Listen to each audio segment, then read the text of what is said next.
سلام، امیدوارم که حالتون خوب باشه. من میلاد شاپوری ام و امروز اومدم به 5 تا اشتباه رایج در مورد اندروید و در واقع 5 تا باور اشتباه رایج در مورد اندروید رو توضیح بدم و اصل قضیه رو هم بهت بگم. قبل از اینکه بریم سراغ ادامه ویدیو، حتما 2 بار روی این صفحه بکوب تا این ویدیو رو لایک کنی و به من انرژی مثبت بدی. حتما این ویدیو رو واسه دوستات بفرست تا اگر اونا هم همچین فکری در مورد اندروید میکنن و دوست دارن که درست قضیه رو بدونن، حتما ببیننش. اگه وقت نداری ویدیو رو ببینی، از این پایین سیوش کن تا بعدا بتونی ویدیو رو سر وقت تماشا کنی. اشتباه رایج اول: اندروید بهشت بد افزار و ویروس هاست. اینو خیلی شنیدیم که اندروید راحت ویروسی میشه، راحت هک میشه، خیلی راحت میشه بهش نفوذ کرد و کلی بد افزار روش ریخت.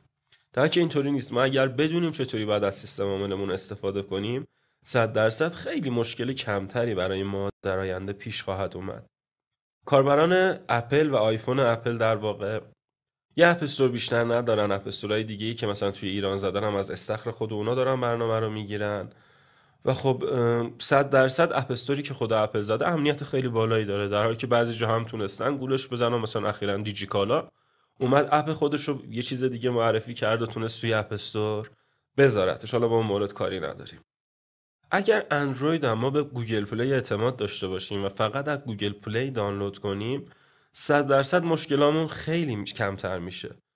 گوگل داره اپ استور خودشو و دستگاه‌های اندرویدی خودشو با گوگل پروتکت همیشه اسکن میکنه، در حال اسکنه که بد افزاری نباشه، کد مخربی نباشه و در نتیجه کاربرایی که دارن میان خود گوگل پلی دانلود میکنن خیلی کم با مشکل مواجه میشن و امکان نداره یه کیلاگر مثلا یا یه نرم افزار هک توی گوگل پلی بارگذاری بشه که بتونه به دستگاه شما آسیب برسونه. مشکل از اونجایی پیش میاد که اکثر ما یا خود گوگل کروم سرچ میکنیم و برنامه‌هامون رو دانلود میکنیم یا از بازار مارکت که جای امنی برای دانلود نیستن، ولی خب برنامه‌های مد شده رو توش میذارن.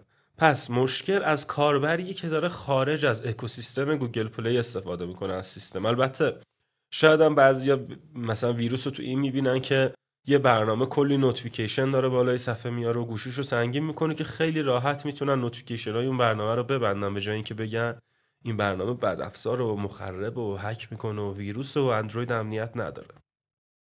مورد دومی که الان باید بهش اشاره کنیم اینه که اکثر کاربرای اندرویدی فکر میکنن که سخت افزار بیشتر روی کاغذ یعنی امکانات بیشتر، یعنی گوشی بهتر و فوق العاده تر، در حالی که اینطوری نیستش. دقیقا مثل گوشی های آیفون که کاربراش زیاد به سخت افزارش توجه نمیکنن و استفاده میکنن، کاربر باید بر اساس نیاز خودش گوشیشو بخره، نه سخت افزار بهترین سخت افزار، بالاترین سخت افزار.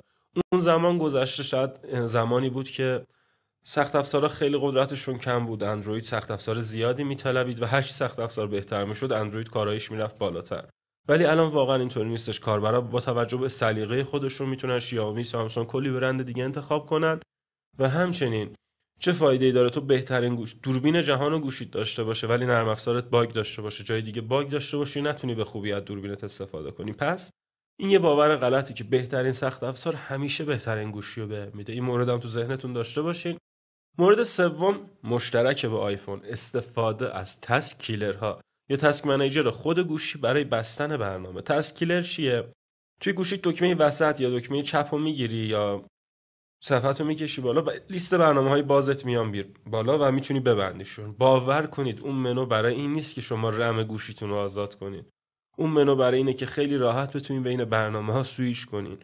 شما حتی اگه یه تسک کیلر نصب کنین، این برنامه‌ها رو تون ببندین، مطمئن باشین فشار بیشتری دارین روی گوشیتون میارین، به هر حال که قرارتون برنامه برگردین. اون موقع رم و سی پی یو بیشتر، باتری بیشتری قرار ازتون گرفته بشه برای درست اجرا شدن اون برنامه. در واقع تسکیلرها برای نسخه های اولیه اندروید بودن که خیلی کارا بود. مثلا اندروید 2، اندروید 4 خیلی هنگ میکرد گوشیا. اینو گذاشته بودیم که این مقدار قابل توجهی از رم رو بتونیم آزاد کنیم. ولی الان واقعا فقط و فقط چه توی آیفون چه توی اندروید جدید برای اینه که بین گوشیت، بین برنامه هایی که بازن توی گوشیت بتونی سویچ کنی، نه چیز دیگه. حتما این نکته رو بهش توجه داشته باشی. مورد چهارم: گوشی اندرویدی همشون مثل همن، تکرارین. خب بذار یه چیزی بهت بگم. من خودمو میگم که بعداً توی کامنت ها کسی ناراحت نشه. من اگر iOS رو، سیستم عامل آیفون رو 3 سال 4 سال پیش دوست نداشتم، خیلی بعید میدونم الانم بتونم دوستش داشته باشم، چون همونه. امکانات جدید میاد، فوق العاده است، فوق العاده پرسرعت. از نظر قیافه داریم میگیم دیگه. خب حالا اندروید ها اینطوریه؟ نه، همچین چیزی نیست. همه شرکتایی که دارن، کارخونه هایی که دارن گوشه اندرویدی تولید میکنن، رابط کاربری خودشونو میتونن بزنن. به لطف اوپن سورس بودن اندروید، سامسونگ اندرویدش یک جوریه قیافش، شیائومی یه جوریه، هواوی یه جوریه، همه شرکت ها رابط کاربری خودشونو دارن. تازه اگه ما رابط کاربریشون رو دوست نداشته باشیم، خیلی راحت میتونیم یه لانچری که دوست داریم رو پیدا کنیم و دانلودش کنیم روی گوشیمون تا تممون اونطوری باشه که دوست داریم. پس این مورد که اندروید تکراریه و خب من اندروید 12 دارم، دوست دارم اندروید 12 داره، من شیائومی همون، سامسونگ گوشیامون فتوکپی همن، یه چیز اشتباهه.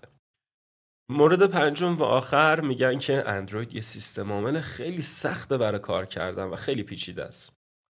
فکر کنم من یه کاربر خیلی ساده‌ام، کارم نصب برنامه بازی کردنه.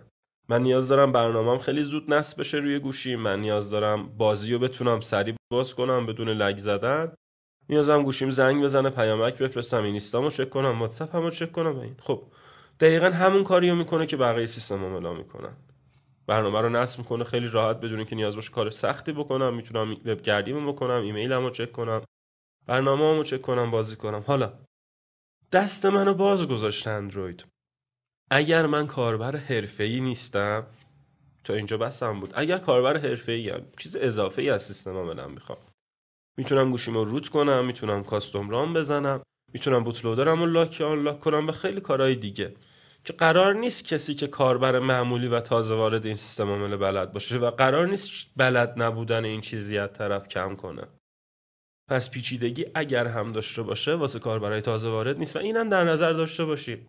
هر کسی از سیستم عامل دیگه کوچ میکنه به یه سیستم عامل جدید، مثلا از iOS دارم میام روی اندروید، 100% یک مدت اذیت میشم. و خیلی جالب، اگر بخوایم از iOS و اندروید بریم به ویندوزی که تا حالا باش کار نکردیم، اونجا هم خیلی اذیت میشیم. پس این یه موردی نیستش که مختص گوشی اندرویدی بدونیم و بگیم سخته. نه، سخت نیست. برای کسی که معمولی کار میکنه سخت نیست. برای کسی هم که حرفه‌ای داره کار میکنه، میخواد بتره کنه، اندروید تنها سیستم عامل یک انقدر دستشو باز گذاشته و این خیلی خوب. دوست عزیز، امیدوارم که از این ویدیو خوشت اومده باشه. حتما این پست رو لایک کن و اگر نظر موافق و البته مخالفی داشتی توی کامنت ها بنویس که حتما میخونم و جوابتو میدم. یا حق.